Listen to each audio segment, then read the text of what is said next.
My mum was a very anxious person, and I was an only child for 10 years, and I got both barrels of that anxiety. She's like a lot of parents. She won't let you be unhappy.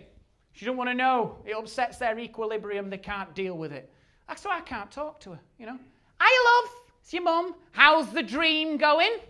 Well, if you must know, Mum, I'm starting to question the decision I've made. But because I'm a very obsessive person, I'm probably going to keep going with this thing, even if I lose everything and everyone I've ever loved and end up dying miserable, penniless and alone, with nothing but broken dreams and bitter regret. Oh. But other than that, you're all right, aren't you? Do better. Do you know what? She will say anything to change the subject. She once said this to me when I was worried about something. Embrace yourself because it's bonkers, right? I was worried. She went, listen, you stop worrying. Remember, whatever happens, you've still got your legs. You what? You've still got your legs. I used to think that was an ancient proverb. Everyone, look on the bright side of life, still got your legs. You've still got your legs, love. And do you know, I don't even want her on my team. And I'll tell you why. Because she's pessimistic. She's bleak. To her, an optimist is someone who checks whether you need glasses. And those glasses are probably half empty. Let me tell you.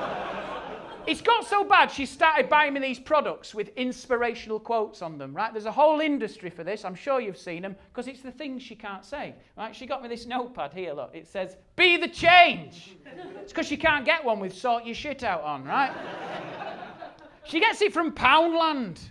Poundland. If you're looking for inspiration in Poundland, you've hit rock bottom. That's like going into Greggs and expecting to see Only God Can Judge Me burnt into the top of a sausage roll. You're in the wrong...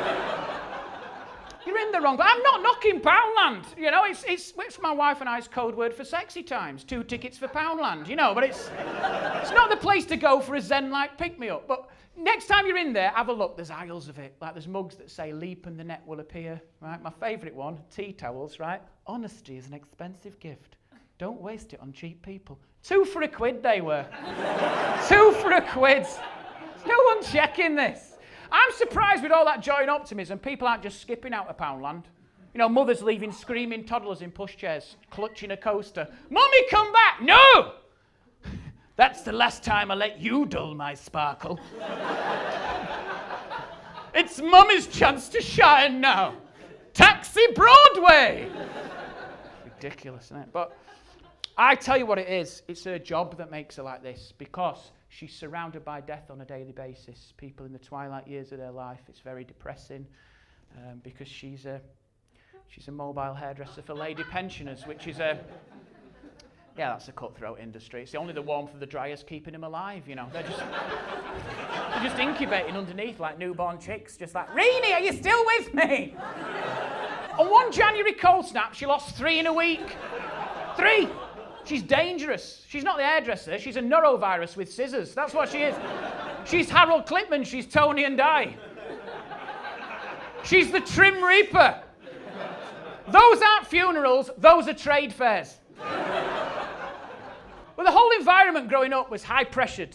My mum was always firing suggestions at me. She was like a teacher during an Ofsted inspection. I could never relax. She was like, what are you going to do today? I was like, I don't know, Mum.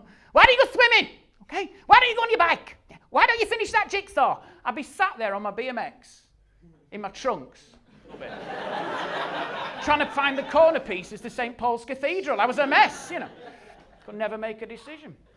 But your parents have a backstory, don't they? And my mum had a very tough childhood because when she was 3, her mum had postnatal depression. And in those days, they didn't know how to deal with it. So she was actually sectioned under the Mental Health Act. And in a last-ditch attempt to regain custody, she fled with my mum to outrun the authorities. And my mum remembers, even to this day, them being arrested by the police in the middle of the road in the pouring rain and her being ripped out of her own mum's arms. And they never saw each other again.